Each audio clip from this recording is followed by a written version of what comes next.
Hi everyone, we'll get started in just a minute. I'm trying to pin a comment at the top of the page. There we go. All right, welcome everyone. We'll get started in just a minute. I'm gonna give everyone a second to get logged on. Hope you're having a fantastic Sunday. Hi Cecilia, thanks for coming.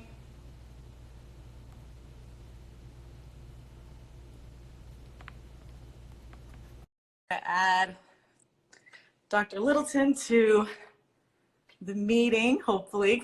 Can everyone hear me okay? Here you are. Hi, How's Dr. Littleton. How are you? Good. Are you having a good Sunday? Absolutely. You know, it's incredible outside. My gosh, it's so hot. The sky's so blue. I'm having a great time just here in Orlando. Yes, we've been outside a lot the past couple of weeks, as you can imagine. Yeah, so have we. So have we. I mean, honestly, it's beautiful outside. It's incredible. I'm ready. I'm talking to Benjamin Buttons. I'm like, it's time for a pool. yeah, exactly. Same here. You know, that's our next big house project. So we'll be looking forward to, as you build yours, as you give further tips about how to do the pool right, how to decorate that right. You know, that will not only help me, but I know it will help several people around the world. So. Oh, well, thank you. Well, speaking of helping everyone, before we get started, I just wanted to take a moment to say thank you so much. I can't imagine how incredibly busy you must be right now with everything that's going on. So thank you for taking some time this evening to help all of us out who just have questions. So we really appreciate you. And also thank you for just being on the front lines, all the medical professionals out there. Give us a hello, give us a heart, let us know you're there. We thank you so much for what you're doing. Oh, listen, thank you so much. It's always an honor to be on your platform, and I really appreciate that. Yeah, we've been really busy over here in Orlando, answering people's questions through a modality of platforms. A lot of people have concerns. Some people are really, really scared, and I get it. I understand it. And so really helping people to understand really what to do as far as the self-isolation, the quarantine, helping people know it's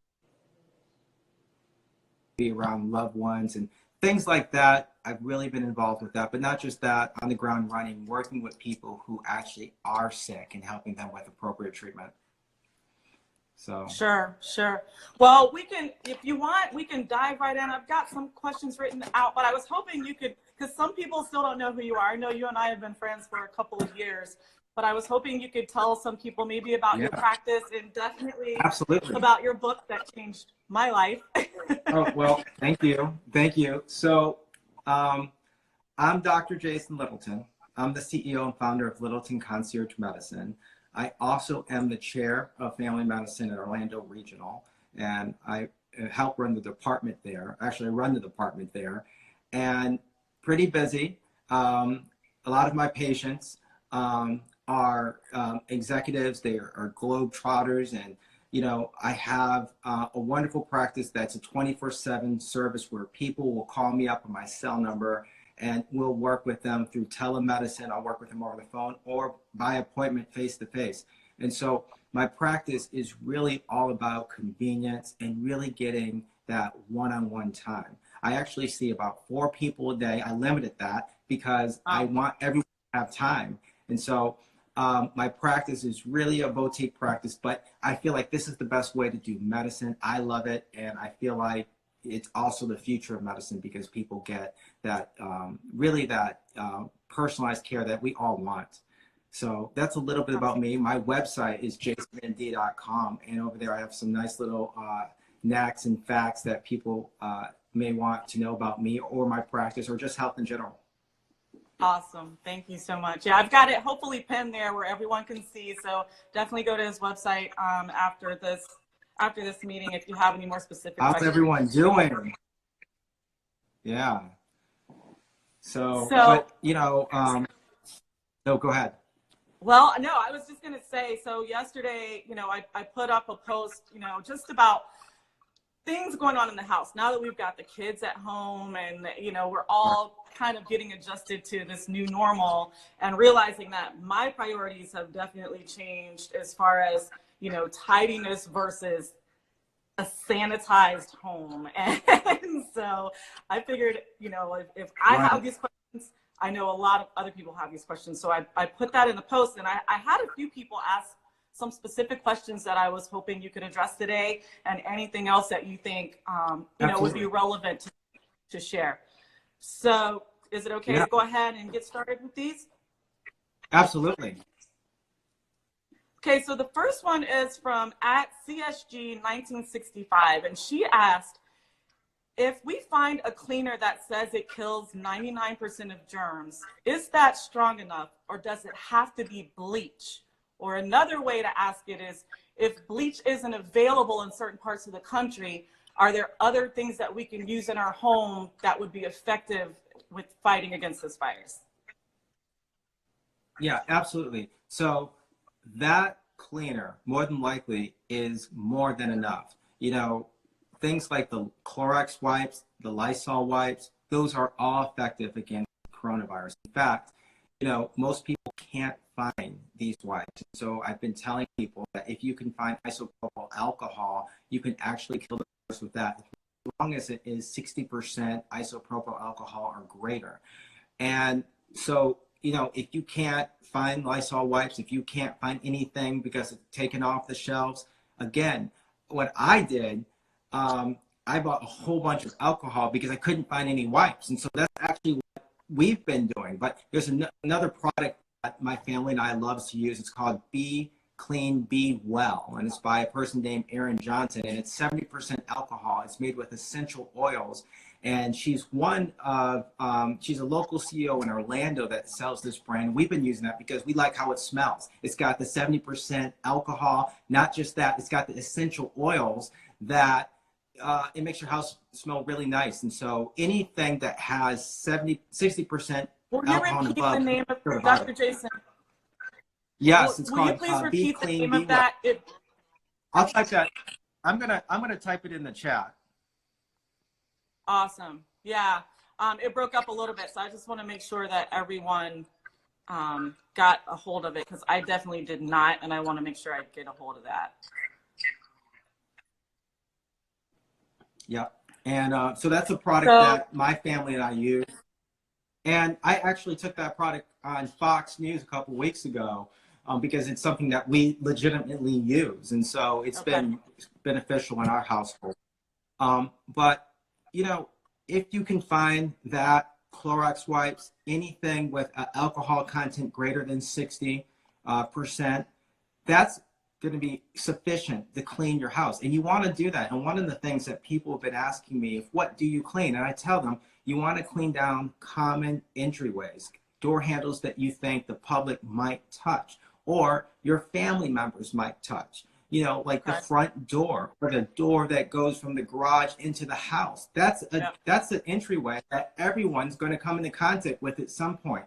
And again, this virus is transmitted, again, from contact with our hands. Yes, air droplets, true, but most people are getting it because it's on their hands, because it can stay on surfaces from 2 hours to 9 days, and then people aren't washing their hands. So unconsciously, they're touching their eyes or maybe their mouth or the nose. And that's how it's primarily being transmitted. Sure, when people cough, it's being spread through air droplets. And those air droplets can get on things, no doubt about it. But then we touch those things with our hands. Unless you're in someone's face, and that's why people say 6 feet, and they cough, and you are breathing that in, it's unlikely to just get it just from walking around in the air. Most people are getting it because, again, their hands are touching something that has it, or they're touching someone who hasn't washed their hands, and then they're touching their face in some way. And so one of the things I've been preaching to everyone is, before you wash your face, before you brush your teeth, before you cook or clean, wash your hands. Do whatever you can, because if you sanitize your hands, you're reducing the risk of actually transmitting it. That makes sense. Yeah. It totally makes sense. And I found, I don't know if I'm just more conscious of it now, but I feel like I'm so aware every time. I feel like my face is itchier now for whatever reason, but I'm so aware of touching my face. So I'll even try, if I need to itch my face, to like even do it with the backs of my hands if I feel like I haven't washed my hands in the last 30 minutes or something. Yeah. Am I Right. being a little hypersensitive, you think? No, no, I'm the same way. I do the same thing because I have to think about my wife, my daughter, anyone I come in contact with, because I'm seeing patients throughout the day and I have a whole routine. I come into the house and I go through this whole disinfection routine where I go and take a shower. Tell us about that. That was Yeah, really well, good to hear so about. it's kind of like, it's kind of like coming from outer space into the airlock, going right into like the space shuttle. You go through this whole little disinfection process so none of the crew gets infected. But basically, what I've been telling people, and congruent to this, is that take 2 showers a day. Maybe some people are used to that, but now more than ever, it's so important to do that, because that second shower, basically, you're cleaning yourself so you don't transmit the virus to someone else. Because you have to understand, it can get on your hands, it could be on your face, it could be in your arms, it can be on your body. And even though it doesn't go through your skin, so you don't have to worry about that, because your skin's your number 1 defense as far as the body, you can still pass that in, the coronavirus onto cloth. It can stay on cloth, glass, metal, up to 2 hours to 9 days. So what I do is when I'm working with patients, take that shower, of course, wash my hands, wash my hair, all those things. And then it's like, hey, my family feels like, hey, it's all safe to interact with dad. It's all safe to, that's just how it is. But that's very smart. And I've been telling everyone to do that. And I have a lot of tips that I use myself that can make a difference. And here's the deal, Melanie. Here's the deal. There's a lot of fear. There's a lot of panic. And I get that. But what we want to do is, my message is, I want to tell people, you have control. You don't have to be just because it feels like we don't. It feels like we don't have control right now. I get it. It almost feels like if I walk outside, I have to kind of like dodge the small microbes that might be in the air. And when you do that, that's how we develop more of kind of an OCD type thinking. And, people who have OCD, it's difficult, but we don't want to do that against this coronavirus. Yeah, we have to be sensible. We have to use common sense. We have to use wisdom, but we can't be scared to do our lives. And so I've been telling people, if you take care of your hands, that's the main thing. If you take care of your hands, if you wash down certain surfaces, and if you take care of that demographic group, meaning the elderly and those with underlying conditions, by, hey, staying away from them. I've been telling people that if you're 65 and above, hey, stay inside, because you limit the contact that you may have with someone who's asymptomatic, who doesn't have symptoms but may have the virus. You limit contact with them so that you don't get the virus. And so that's really important. So that's just good common wisdom. Okay. Now, if you're not 65 and above, and you may have to go out and about because you have a job or you have errands to do, do that. But don't be afraid. Do those things we just talked about. Okay. All right, that's good. I mean, I got a couple of really good ones from that. I didn't even think about the 2 showers a day. That is just, it's common sense when you think about it, but I didn't. So thank you. In this time, we have to do that. In this time, it affects everyone. Here's a question from @JonesMcClellan. Is it safe to be working in the yard right now? Yes, it is safe to work in the yard. And you want to do that because, one, you want to get outside the house. And you're still staying at home. You're still staying isolated. You're still respecting the whole isolation time that we're in. But you want to get out for yourself, for the sunshine, to do something else other than watching, TV or reading a book. And that's great. Reading a book and watching TV, we all do that during this time. But get the sunshine, get the vitamin D, and get out there, get the fresh air. It's not just roving around in the air like it might hit you or something like that. You Okay. have to be in Okay. relative contact with someone who sneezes on you, right? Right. And then you breathe it in. But you're not going to get it just walking around outside doing yard work. So I encourage you to go and do the yard work. I've been outside, my family and I, we've been walking around. We've been, bike riding, that sort of thing. Yeah. So you want to do that. And that's the part that I meant. Do your life. Do your life with respect to using common sense and wisdom, and with respect with respecting the isolation time that we're in. Okay. Okay. Here's one from Queens SQ.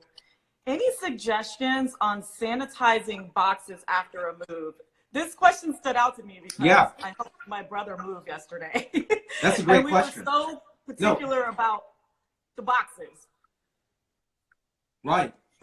That's a great question, actually. And I've gotten that question, and I've actually seen it in the news outlets as well. People had questions about boxes that might be coming from Asia because of the outbreak over there.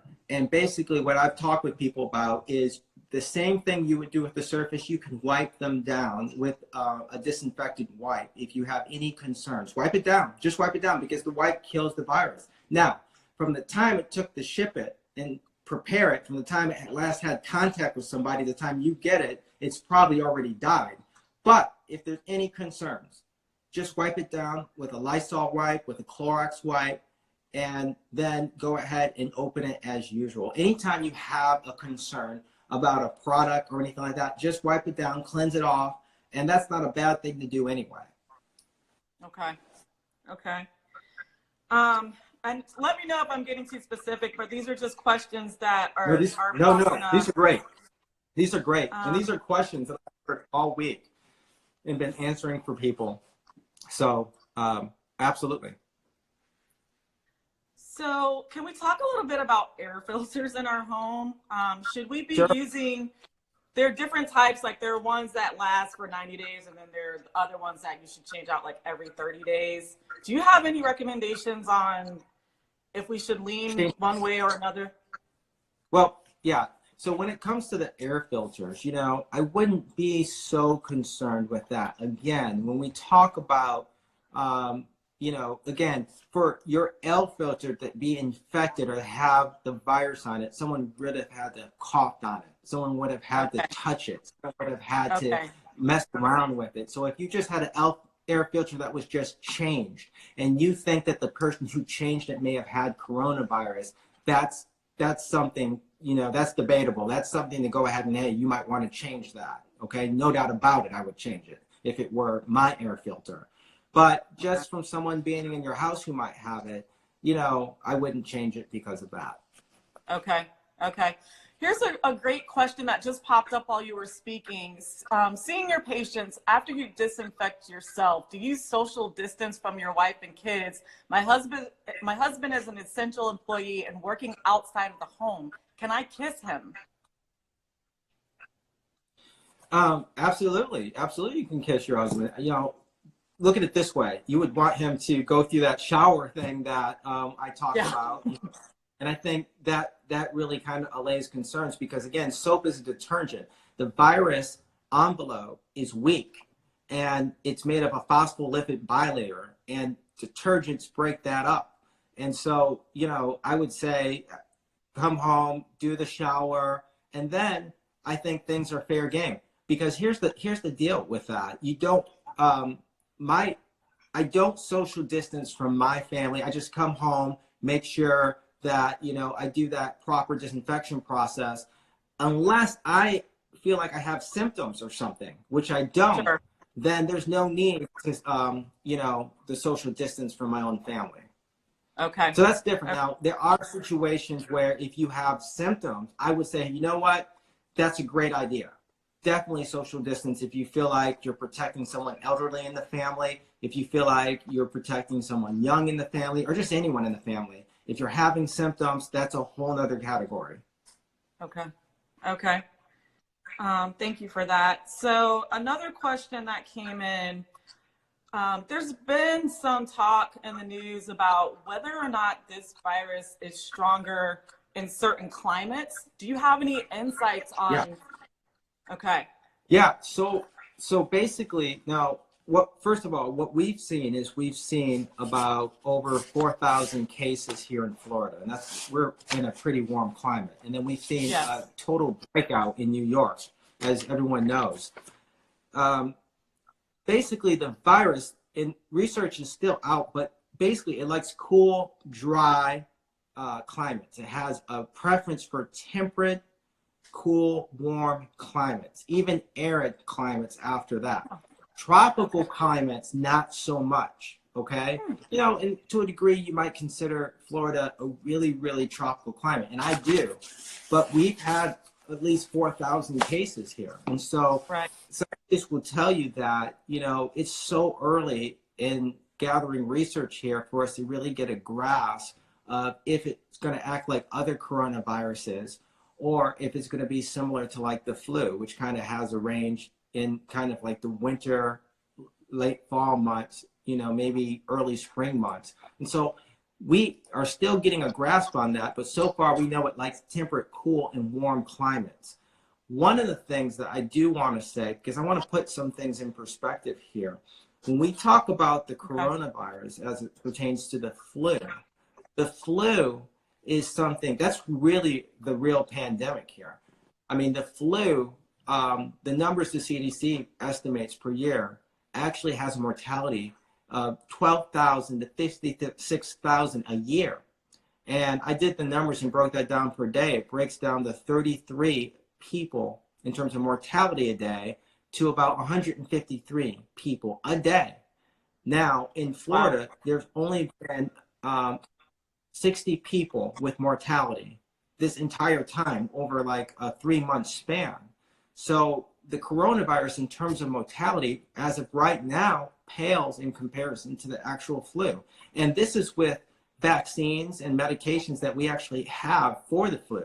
We don't even have vaccines or approved FDA medications right now for the coronavirus. We're looking at a couple of medications right now, like hydrochloroquine, which is used for lupus and malaria. And we're looking at other things like chloroquine, which is also used for malaria. Those two are different types of drugs. We're looking at an antiviral called remdesivir, which was used over in China and is made by a company here in the United States, here in California, Gilead Sciences. And so we're looking at some pretty positive options here, but the jury's still out to see how well they'll do as far as this outbreak we're having in the United States. That helps it.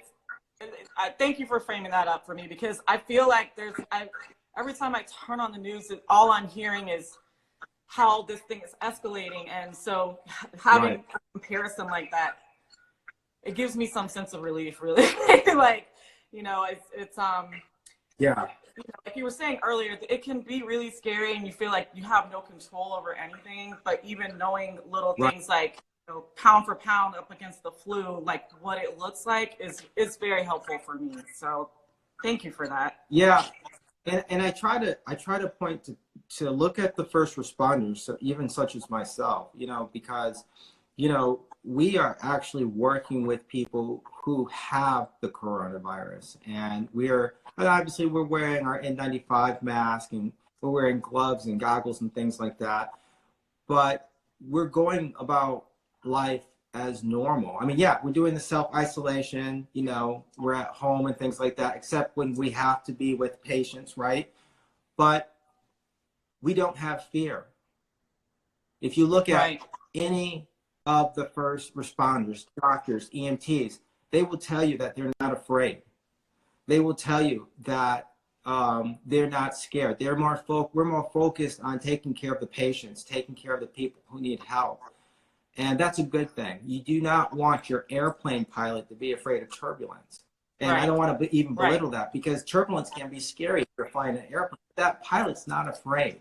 The pilot knows that this is everyday turbulence. I know what to do about this, and we're going to get people from A to B safely.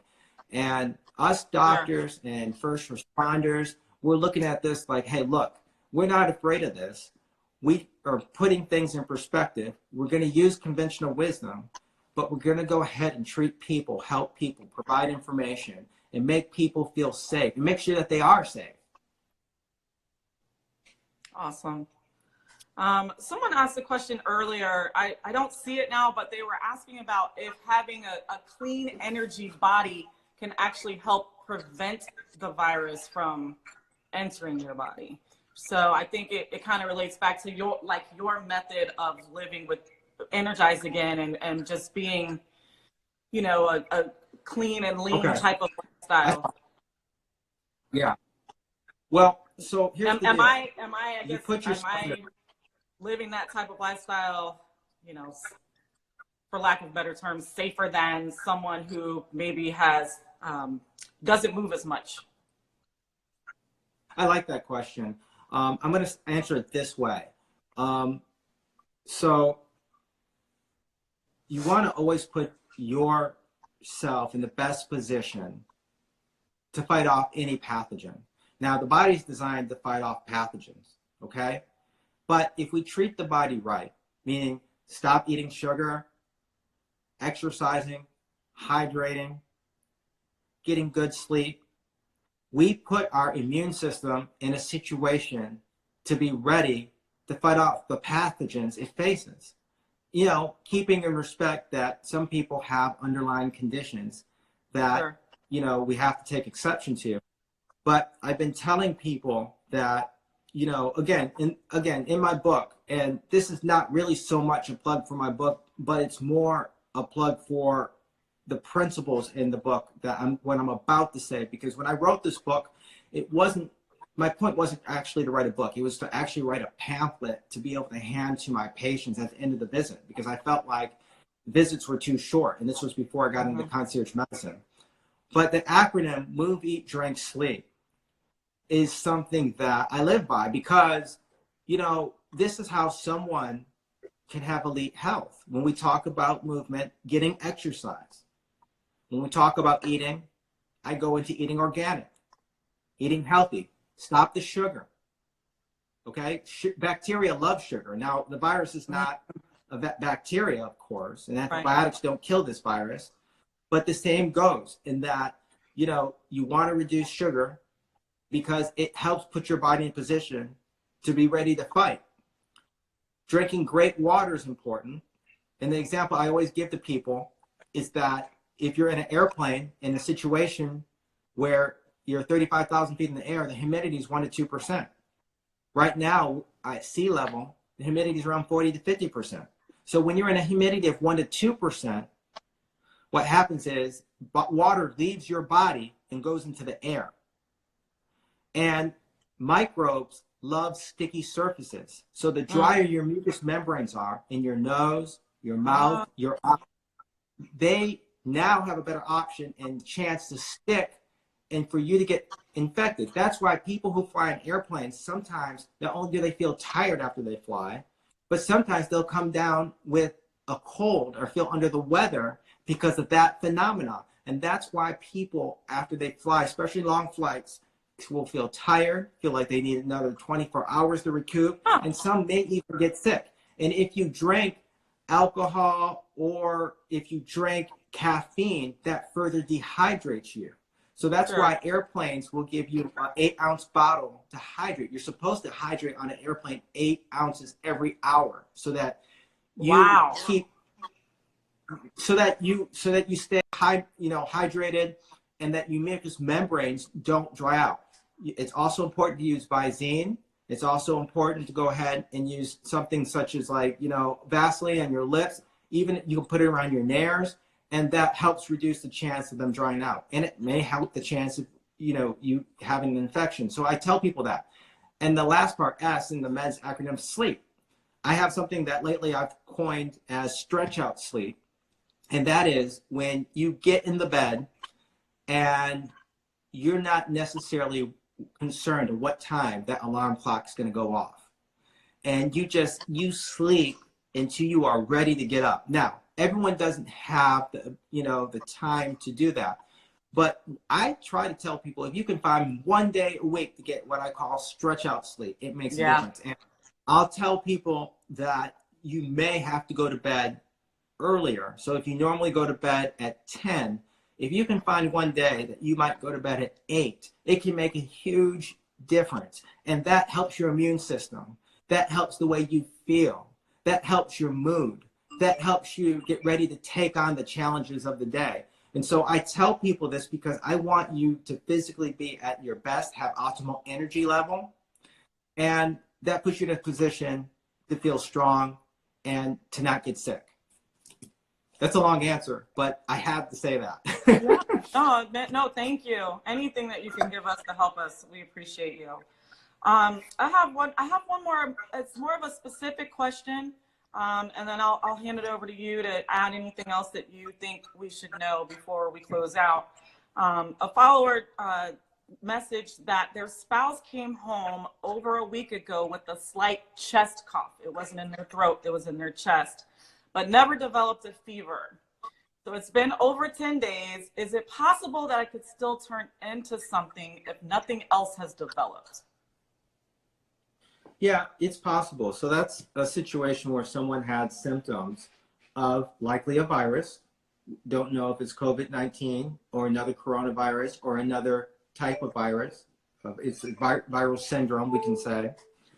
And so basically, that's a situation where it sounds like their immune system's taking care of it. Now, there are people who do not have severe symptoms, but they might have a cough, chest congestion, stuffy nose. They don't really have any fever. And for these people, mostly, we've been telling people to self-isolate and symptomatically treat. But we told people that if you have severe symptoms, or if you're in a situation where you feel like it's overwhelming or you cannot handle it, to call the ER, to call your doctor, to call 911 right away.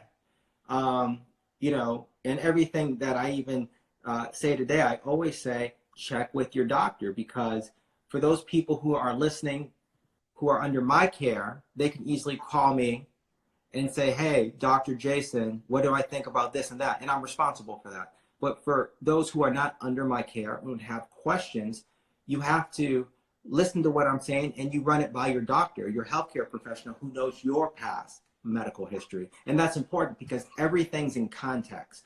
Yep. Everything has to be in context. You have to balance what you're feeling with what your past medical history is, what your allergies are, what your medications are. And so that puts the whole picture for a health provider.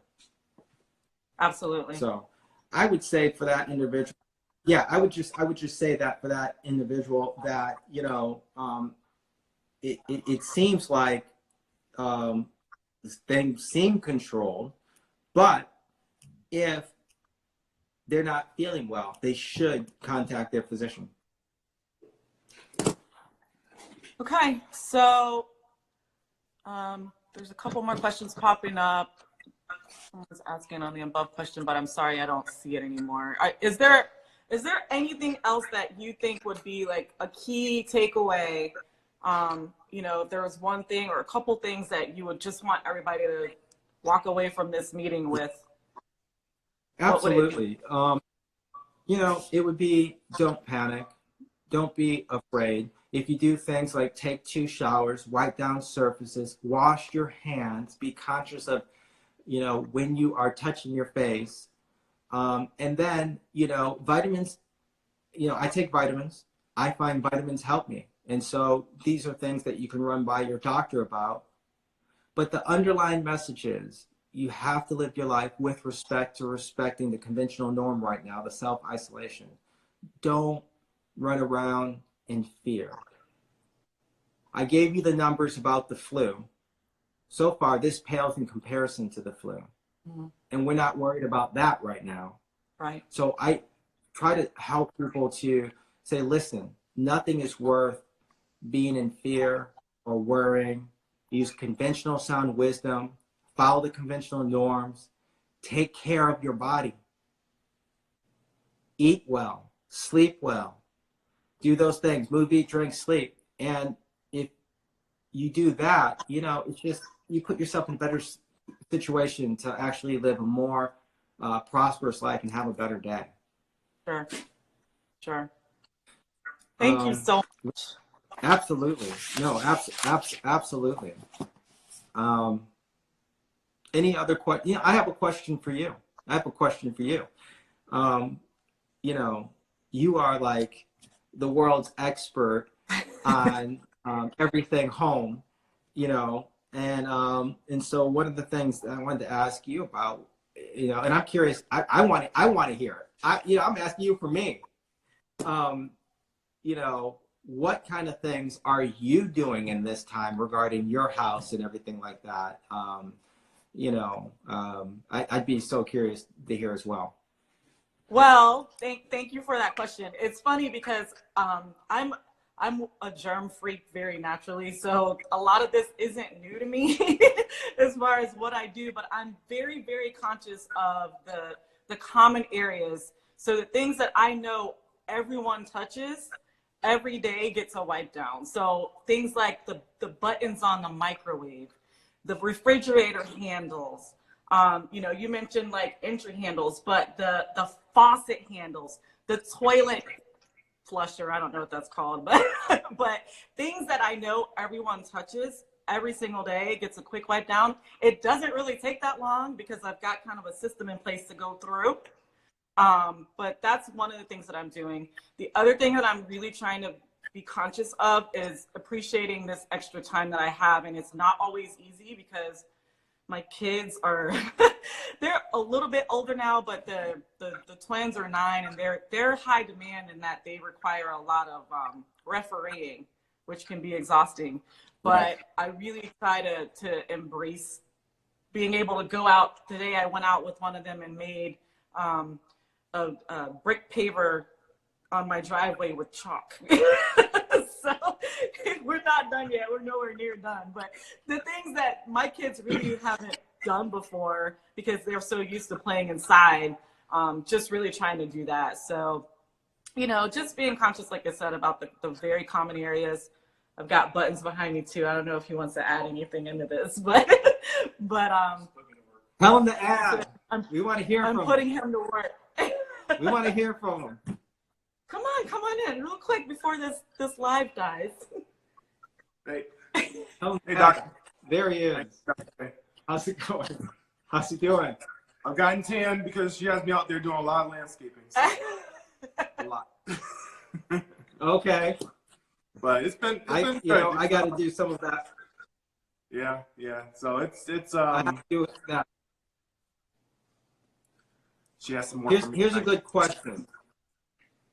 Here's a good question that I want to ask you guys that I've been putting a lot of thoughts to, and I think a lot of people will probably want to know as well.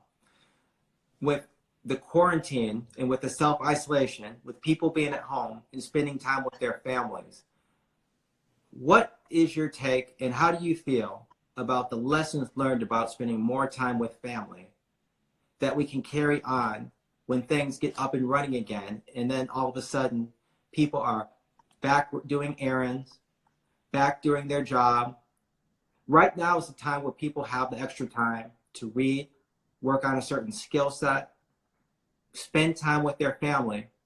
I've looked online and I've read about how some people have found this good and bad, because the bad part for people who may not have gotten along, now they're forced to be in the same place with each other. But for people who get along, like obviously you guys get along, this is a time of bonding unparalleled because you have more time.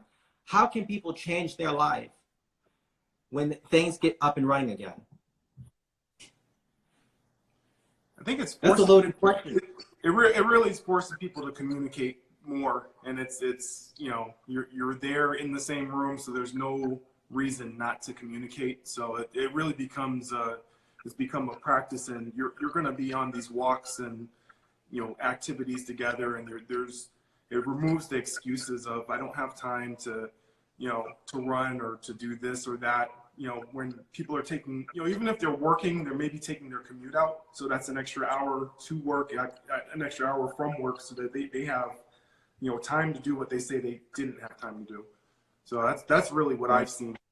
Is it really an excuse, or well, and something else? I'll piggyback on that. I think it takes 21 days to make a habit, right? So we're all at least like 14 days in. So you got another week, and then, you know, making it a point not to remove those things, those daily walks or whatever the new things are that you're doing right now, not to remove those things afterwards. You know, it's just, it's a decision. It's just, that's all it is. You can either decide to keep it up or not, really. So that's my take on it anyway. Well, you know, I think everyone, no matter if they were doing this before to a great degree or not, you know, this puts us in a situation to have a lot more time with our loved ones and everything like that. And, you know, I think that when things get up and running again in regards to the economy, when people get back to work and when things start opening up, taking these moments and making sure that it translates into that next season is going to be vitally important, because I think that this type of season, people are actually, I'm hearing reports that people are getting better sleep, which is a great thing. People are, again, connecting with people that maybe they haven't connected with in a long time, even over the internet. And this all goes back to actually having good health in a way. And so I just think this is a time that, you know, people can use this to really spring forward into next season. And you know, I'm excited about the next season, like I know like everyone else is, but honestly, there are some precious things about this moment that people can really take advantage of. And so I don't want anyone to forget that. And when you ask about things that I would want to, you know, kind of leave off with, that is something that I would want everyone to take advantage of. Awesome. Awesome. Thank you so much for your time tonight. We really appreciate you. Thank you for having me. I really appreciate you guys, and I really thank you for having me. It's always an honor to come on your platform. Absolutely. My and now you guys got Tom Brady. Right? I have to slip that in there. Ready? Now you guys got Tom Brady. Wait, you're around here. I mean, you're not a Bucs fan? Yeah, I'm claiming that too. I'm a Buccaneers fan now. Okay. We'll just say claim it. All right, Dr. J, I'll let you get back to your family. I'll post this so it stays up, and then I'm going to try to send it over to you so you can share it on your platforms as well. Perfect. Thank you so much. Thank you all for tuning in. Everyone have a great night.